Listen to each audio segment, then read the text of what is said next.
Alright, here's an example of graphing a cotangent function. So in an earlier video we graphed a tangent function and we use a set of steps here.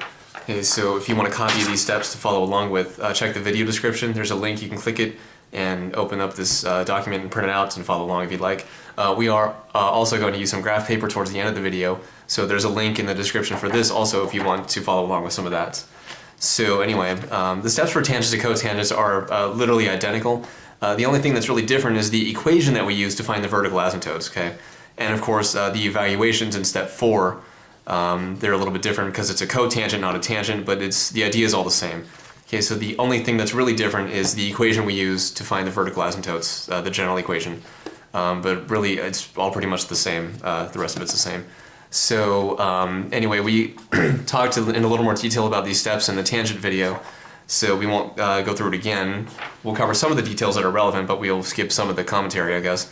So anyway, step 1, find the period t equals pi over the absolute value of omega, and find the general equation of the vertical asymptotes. So remember, the period is usually denoted capital T, and for tangent to cotangent, in general, it's pi over the absolute value of omega, and omega is the thing being multiplied by the x.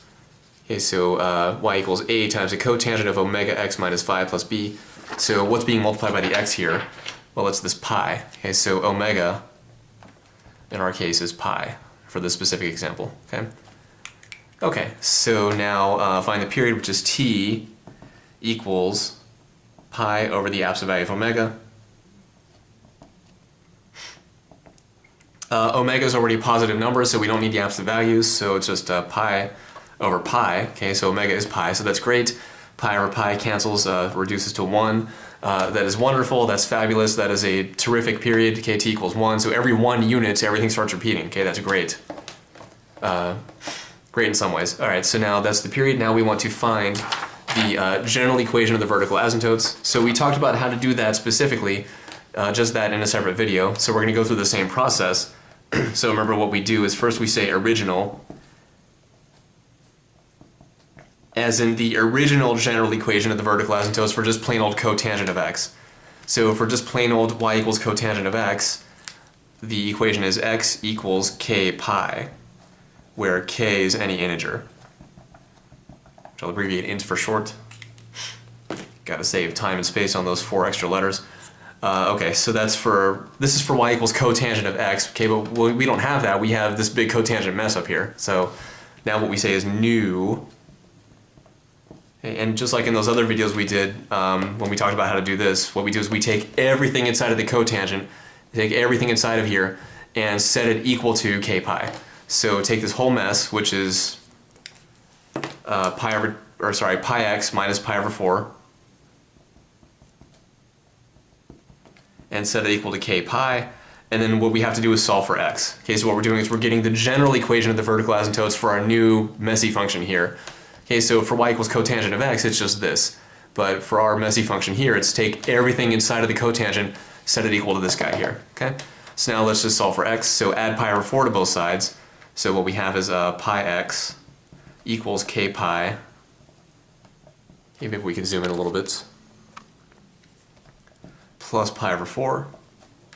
Okay, now divide everything by pi, so x is going to be k pi plus pi over 4, all divided by pi. So we'll show some of the details here. We'll show a lot of the details, I guess, just to be thorough. So dividing everything by pi, that's the same thing as multiplying by 1 over pi. So that's going to be k pi plus pi over 4, all of that times 1 over pi. Okay, so that's one way of thinking about it. So now let's distribute this 1 over pi. So this is going to be x equals k pi times 1 over pi plus pi over 4 times 1 over pi. Okay, so look at the term by term. So pi and pi cancel, that's great. Pi and pi cancel. So what are we left with? All the pi's are gone, okay, which normally is a bad thing, but in this case it's a good thing. So x equals k, just k, and then plus 1/4.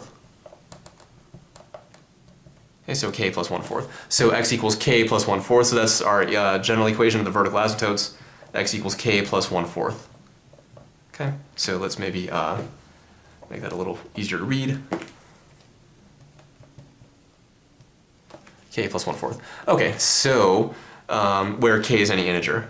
K any int. Okay. Okay, so now let's zoom out a bit.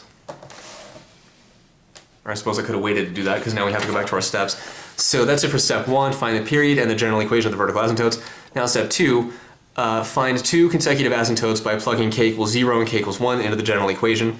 So again, we don't have to use 0 and 1, but we want to keep it simple and stay as close to the origin as we can just for convenience. So k equals 0 and k equals 1 are good to use here. Okay, so we'll set up our chart just like we always do for this sort of thing. So k and then VA for vertical asymptote, 0, 1.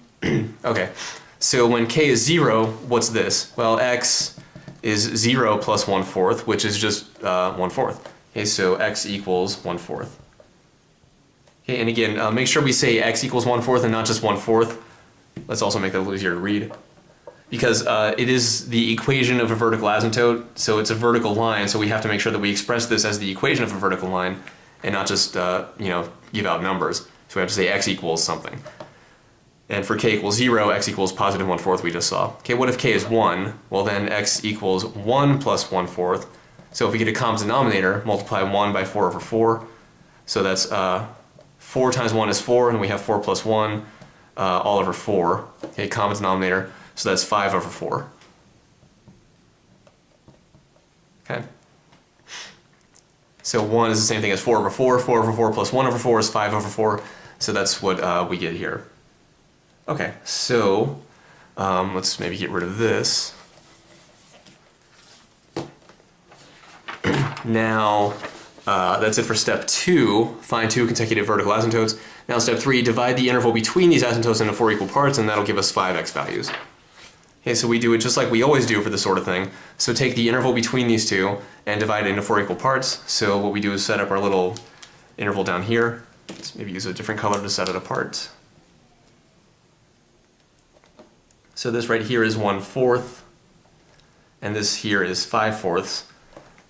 Okay, so our interval starts at the first vertical asymptote, ends at the second vertical asymptote. Now we're going to divide this interval into 4 equal parts. So just like we always do, divide it in half first. Okay, divide it in half. And then what we do, add these guys up and divide it all by 2. So 1/4 plus 5/4. So remember, dividing by 2, it's like multiplying by a half. So 1/4 plus 5/4, that's 6 over 4. So 6 over 4 times 1/2. 2 goes into 6 3 times, so that's 3 over 4. Okay. And yeah, we could have simplified this first. It doesn't really matter how we do that. So anyway, this is 3 over 4 in the middle right here. Okay, so now we have to do the same thing again. So this that's supposed to be halfway in between. It looks like I didn't really do that very well. But anyway, now we divide this one in half and this one in half. So if we divide this one in half, got to find out what this is. So again, what's exactly halfway in between these two? Well, we added these two guys up and divide by 2. So let's go ahead and do that. So 1/4 plus 3/4. Divide that by 2. Dividing by 2 is the same thing as multiplying by a half. So 1/4 plus 3/4, that's 4 over 4, which is the same thing as 1. Okay, so 4 over 4 is 1, and we're multiplying by a half, so it's just 1/2. Okay, so this right here is just 1/2. That's great. Now what's next? So here, now we have to divide this guy in half. Okay, this interval right here, divide that in half, and then see what this is right here. So that's going to be, what we do is same thing as always, take these two guys, add them up and divide by 2. So that's 3 over 4 plus 5 over 4. Dividing by 2 is like, it's exactly the same thing as multiplying by a half. So 3 over 4 plus 5 over 4, that's 8 over 4. So we have 8 over 4 times 1/2. A couple different ways to think about it, but 2 goes into 8 4 times. 4 over 4 is 1. So this is just 1 times 1, which is 1. Okay. So this right here is just 1. Okay, that's great. These are nice, relatively simple numbers. No pi's anywhere in there. That's good. Okay, so now that's it for step 3. Divide the interval between the asymptotes into 4 equal parts. That'll give you 5 x values. So now we have these 5 x values. Remember, we started with 2 of them. Okay, we started with 1/4 and 5/4, but now we got 3 more, so we have 5 total. Okay. Now, just like with tangents, what we're going to do is find the y values at the middle 3 x values. And why the middle 3? Well, because we have a vertical asymptote here and here. Okay, so we can't evaluate the function at these points because we have vertical asymptotes there. Okay, so we can only evaluate the function at the 3 points in the middle. So that's why we do that. So here the asymptotes are at the other 2 x values. Okay, so we can Only find the y values at the middle three x values. Okay, so let's go ahead and do that. So let's maybe just get that out of the way. Set aside a little bit of space. And just start evaluating. So, let's see. Maybe use the red. So what do we have? So we have x equals 1/2, 3/4, and 1. We'll do one at a time. So first, let's go left to right. So when x is 1/2, let's maybe do it like this. When x is 1/2, what's going on? What we have is y equals 2 times the cotangent. Let's zoom in maybe. 2 times the cotangent of pi times 1/2 minus pi over 4.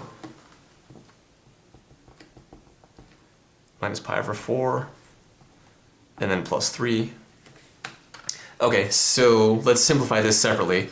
So pi times 1/2 minus pi over 4. So pi times 1/2, that's just pi over 2. Okay. Now least common denominator is 4. So multiply this guy by 2 over 2. So then we have 2 pi over 4 minus pi over 4. And that whole thing just simplifies to pi over 4. Okay. So everything inside of this cotangent here simplifies to just plain old pi over 4. That's good. So this is equal to 2 times the cotangent of pi over 4. And then plus 3 is still out there. Okay. So now let's get rid of this. Get this out of the way. All right, now this is where our knowledge of the unit circle comes in handy. What is cotangent of pi over 4? Luckily, that's one of the more easy ones. It's one of the simpler ones. So cotangent of pi over 4 is just plain old positive 1. So this is 2 times 1 plus 3. 2 times 1 is 2. 2 plus 3 is 5. So when x is 1/2, the corresponding y-coordinate is 5. That's a pretty nice point right there. 1/2 comma 5. Nothing goofy with pi's. That's not too bad at all. All right, anyway, next, what's next? 3/4 is next. So when x equals 3/4, what is going on? So again, we're just plugging x values into the function here so that we can get the corresponding y-coordinate so that we can plot them eventually. So now what we have is y equals 2 times the cotangent of pi times 3 over 4 minus pi over 4 plus 3. Okay. Just 2 times the cotangent of, so this one's a little simpler to simplify. So pi times 3 over 4, that's 3 pi over 4, and we still have a minus pi over 4 here. So 3 pi over 4 minus 1 pi over 4, that's 2 pi over 4. 2 goes into 4 twice, so this whole thing is pi over 2. Okay? So this is 2 times the cotangent of pi over 2, and then plus 3. Okay? Now, again, this is where our knowledge of the unit circle comes in handy, and we want to be very, very careful not to mix up tangent and cotangent, because a tangent of pi over 2 is actually undefined, but cotangent of pi over 2 is 0. Remember, cotangent is cosine divided by sine, and cosine of pi over 2 is 0, sine of pi over 2 is 1, so this is really 0 divided by 1, which is just 0. So 2 times 0 plus 3, 2 times 0 is 0, 0 plus 3 is 3. Okay. Okay, so that gives us the point 3/4 comma 3, because when x is 3/4, we just found out that the corresponding y-coordinate is positive 3. So this is 3/4 comma 3. Okay, next and last one for this step, x equals 1. Okay, so again, we're just evaluating the middle three x values because we have vertical asymptotes here and here. So when x equals 1, what is going on? Now let's figure out what's going on. So what we have is y equals 2 times the cotangent of pi times 1 minus pi over 4. And then plus 3. Okay. So now pi times 1 is pi, so we have pi minus pi over 4. So common denominator, multiply the pi by 4 over 4. So 4 pi over 4 minus pi over 4 is 3 pi over 4. So everything inside of the cotangent is 3 pi over 4. So this is 2 times the cotangent of 3 pi over 4. And then plus 3 still there. So now, again, unit circle. So if we think about the unit circle, what's the cotangent of 3 pi over 4? Well, that's going to be -1. So this is 2 times negative 1 plus 3. Okay, so that equals negative 2 plus 3, which is positive 1. Okay. Okay, great. So when x is 1, the corresponding y coordinate is also 1. That's nice. That is a fantastic point. 1 comma 1. Doesn't get a whole lot better than that. Alright, so anyway, that's it for that step there. What step was that? That was step 4. Okay, so step 4, find the y values at the middle 3 x values. The asymptotes are at the other 2 x values. Okay, now step 5, if a scale is not set up on the graph, let the x-axis scale be t divided by 4, and let the y-axis scale be something convenient and relatively similar. Okay, so if you're doing this on a quiz or a test, you might be given a graph or a scale. You might be given a scale to save time. So, because there's really more important things going on here as far as a trig class is concerned. But anyway, if you're not given a scale, then you can do it like this. Take the period t divided by 4. Why is that? We explained it in the tangent video, but we'll talk about it again here once we graph it. So anyway, let's set that scale up, and then we'll continue with step 5. Well, let's read all of step 5 first. Should always do that first. And let the y-axis scale be something convenient and relatively similar. We want to keep it similar so that the graph doesn't look too distorted, not too stretched out either way. So that's why we want to keep them kind of similar. And convenience, meaning convenient for your y-coordinates. So our y-coordinates are 5 and 3 and 1. Okay, so we don't want to have any crazy y-scale like pi over 2 or anything. Anyway, graph the asymptotes and then plot the 3 points we just found and smoothly connect them with the general shape of tangents to cotangents. Okay? So first, we're going to come back here and say, okay, t is 1, so t divided by 4 is just 1 divided by 4. Okay, so this is our x-axis scale. So what does that mean? Our x-axis scale is 1/4. What does that mean? Well, that means if we go to our graph paper, so we're going to set up our y-axis and our x-axis. So then each grid unit, each little grid box, each grid mark in the x direction is going to be 1/4 of a unit. Okay, that's what that means. Okay, now that we have to use that, no, we don't absolutely have to, but it's going to keep things pretty simple for us, as we'll see. So let's go ahead and set up our graph here. Okay, so y-axis,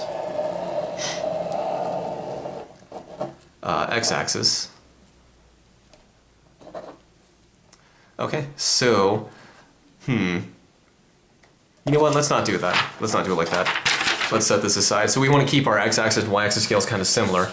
So we'll use that graph for something else later, but let's actually set it up like this. So why am I changing my mind here? Because what do we have? We have 1/2 comma 5, 3/4 comma 3, 1 comma 1. Okay, and the steps say, let your y-axis scale be something convenient and relatively similar. Okay, so since our x-axis scale is 1/4, let's just use the same scale for y. Okay, so our y-axis scale is 1/4, and we have to climb all the way up to 5. So I wonder if we can even do that. Yeah, maybe we can. Okay, so let's go ahead and see if we can do that. Hoping we can. So let's zoom in a little bit. Alright, so we'll set up our y-axis scale here, and we'll put our x-axis pretty low. Okay, so we'll put the x-axis way down here.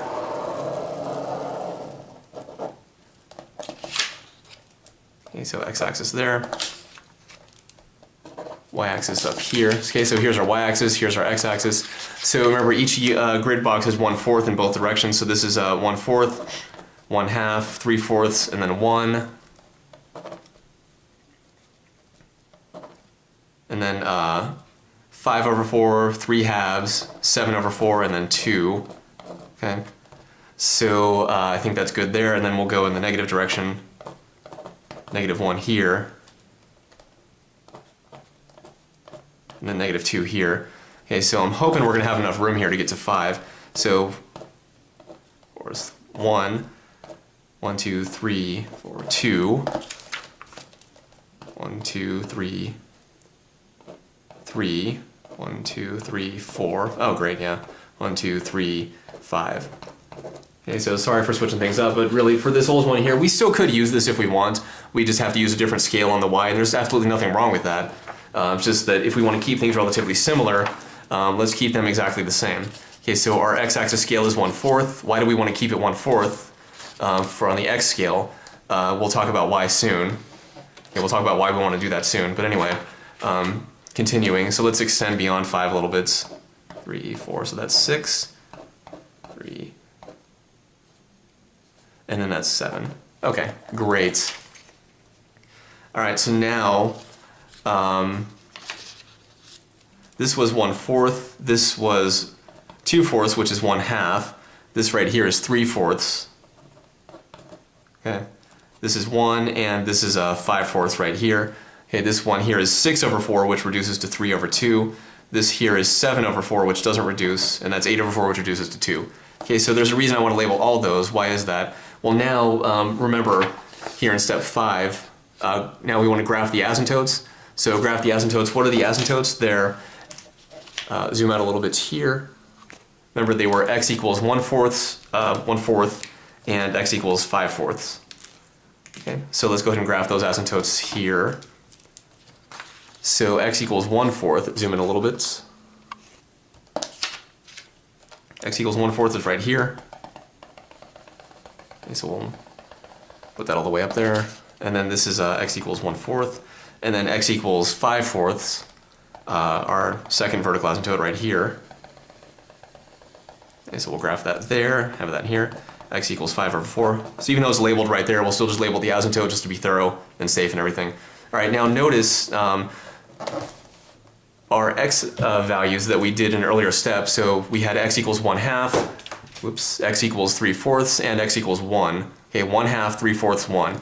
Notice on our graph here, since we use the period, divided by 4 to be our x-axis scale, what happens is we have 1/2, 3/4, and 1. Okay, so remember in that earlier step, we took that interval. Okay, we took the interval between the asymptotes, divided it into 4 equal parts. Now, since we set up our x-axis scale to be t divided by 4, okay, divide that interval into 4 equal parts. Let your scale be t divided by 4. Okay, if you do it like that, you're always going to have this nice little thing here, where here's the first x value, second x value, third x value that we used in the earlier steps. Okay, so now we know. Now let's go ahead and plot those points. Now that we have the asymptotes. Okay, so remember, graph the asymptotes and then plot the 3 points and smoothly connect. So 1/2, 5. Okay, 1/2, 5, that's way up here. This right here is 1/2, 5, and then the next one was 3/4, 3.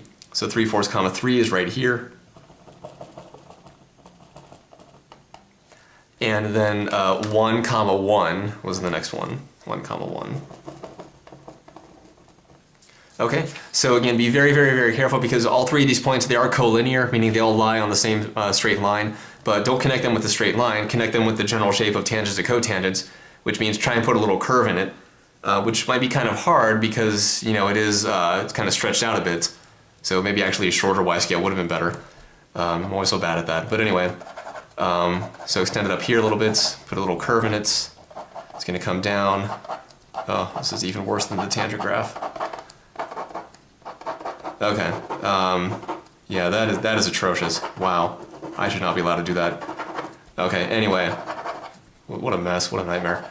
So anyway, this is, you know, try and connect it with the general shape of cotangents. So if we used a shorter y-scale, it'd probably be easier to see because it wouldn't be so stretched out. But again, we want to keep it kind of similar, just so it doesn't look too distorted, but maybe distorted in this case wouldn't be so bad if it was shorter. But anyway, it is what it is. So now, that's it for step 5. Okay, so we graphed the asymptotes, we set up our scale, and we plotted the points and everything. Now step 6, use the period and general equation of the vertical asymptotes to graph more cycles if necessary. Okay, so you might be asked to graph 2 or 3 cycles. So let's go ahead and graph 1 more cycle to the left and 1 more to the right. So how do we use the equation of the asymptotes? Well, k equals 0. Okay, so here's our general equation. X equals k plus 1/4. Okay, here's our general equation right here. Now, when we let k be 0, that gave us x equals 1/4, this asymptote right here. When we let k be 1, that gave us x equals 5/4, this asymptote right here. If we let k be 2, we're going to get the next one over here. Okay, and if we let k be 3, we'll get the next one next to that. Okay, if we let k be 0, remember we got this one, so if we let k be -1, we'll get the next one over this way. Okay, and if we let k be -2, we'll get the next one over this way, and so on and so forth. Okay, so we could do that, or for tangents to cotangents, it's a little bit simpler because we could just use the period. Okay, so we know the period is 1. Okay, so every 1 unit, we're going to have another asymptote. Okay. So since our grid is set up to be, each grid mark is a period divided by 4, so 1/4. So if we go 4 grid units, 4 grid boxes in left or right direction, we'll have another asymptote. Okay. So remember, 4 grid units makes up 4 grid boxes makes up 1 unit. So, here's 1/4, 1/2, or 2/4, 3/4, 4/4, which is 1. Okay, so here's a vertical asymptote right here. So let's go left 1, 2, 3, 4 grid boxes. Okay, and we'll have another vertical asymptote right here. Because remember, every 1 complete unit, we have a vertical asymptote. Because the period is 1. Okay, so since the period is 1, then every 1 unit, we're going to have a vertical asymptote. Okay, so if we start here at one of our vertical asymptotes, go 1 unit to the right or to the left, you'll have another vertical asymptote. Okay, so what is this? Well, 1/4 minus 1, what's 1/4 minus 1? Okay, 1/4, so minus 1 because we went 1 unit to the left. 1/4 minus 1, that's 1/4 minus 4/4. Okay, common denominator. So multiply 1 by 4/4. So that's going to be negative 3/4. Okay, so that's x equals negative 3/4. Or better yet, what we should do is say, okay, first zoom in. So remember, each grid box is 1/4 of a unit, so that's negative 1/4, negative 1/2. This one is negative 3/4, negative 1, negative 5/4, and then negative 3/2, and then negative 7/4. Okay. Okay, so we don't really need to label these, but why not? All right, now, so we can use the period to find the corresponding points for this one, and this one, or we could just say, hey, we have 3 x values in here, okay, negative 1/2, negative 1/4, and 0. Just like here, we had 3 x values, 1/2, 3/4, and 1. So we know the corresponding y-coordinates, we know the y-coordinate at this point, and at this point. So the y-coordinate at this point, this point, and this point are going to be the same 3. Okay, the same 3 y-coordinates. So we'll zoom out a bit. So we know in between 2 asymptotes, the first x-coordinate has y-coordinate 5. In between 2 asymptotes, the very middle, the second y-coordinate has, the second x-coordinate has y-coordinate 3. Okay, so that's this one right here. And in between 2 asymptotes, the third x-coordinate from the left has y-coordinate positive 1. Okay, so this is the third x-coordinate, which is 0. And right here. But again, if you're not comfortable with that, you can just use the period. So here, 1/2, if I subtract 1, I get negative 1/2, this other x-coordinate here. 3/4, if I subtract 1, I get negative 1/4, this x-coordinate right here. 1, if I subtract 1, I get 0, this x-coordinate right here. And remember, when you use the period to move left or right, the y-coordinate stays the same. Okay, so then we connect these with the general shape of tangents and cotangents. Probably my least favorite part. Oh my god, that's just atrocious. Oh. Alright. What a mess. Alright, and then, so this is one we started with, and we graphed 1 cycle to the left, now we'll graph 1 cycle to the right. So we have to extend this actually a little bit. So let's zoom in again. So we have to find our next asymptote. So here, remember k equals 0 gave us this, k equals 1 gave us this. We could use k equals 2 to get the next one, or we could just use the period. Okay, every 1 unit we have another one. Okay, so 5/4 plus 1. Well, remember 1 is the same thing as 4/4, so this is 5/4 plus 4/4, which is 9/4, right? So at x equals 9/4, we have another one. Well, where's 9/4? It's right here. Okay, because 7/4, 8/4 is 2, and then 9/4 is the next one. Okay, so here's another vertical asymptote. Vertical asymptote, vertical asymptote. Okay, so that's x equals 9/4. All right, now we're just going to do the same thing. Okay, so here in between these 2 asymptotes, we have 3 x values. We know at the first x value from the left, the y-coordinate is 5. At the second x value from the left, or either way really, it's the one in the middle, the y-coordinate is 3. At the third x value from the left, the y-coordinate is positive 1. Okay? And again, if you're not comfortable with that, you can just use the period. So if I take 1/2 and add 1 to it, I get 3/2, same y-coordinate of 5. If I take 3/4 and add 1 to it, I get 7/4, same y-coordinate, which is 3. If I take 1 and add 1, I get 2, same y coordinate as before, which is just 1. Okay. So again, here we go. Connect these points with the general shape of tangents and cotangents.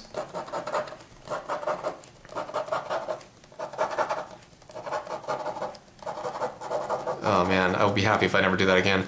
Okay, so that's our function y equals 2 times cotangent of pi x minus pi over 4 plus 3, I believe it was. Okay, so that's it for graphing a cotangent. So we see it's really pretty much identical to graphing a tangent, except the only difference here is that we used x equals k pi for the general equation of the vertical asymptotes. But otherwise, we follow that exact same set of steps, and everything is really pretty much the same. Okay, so that's it for graphing a cotangent function. Some more stuff coming up in later videos. Here's our graph again.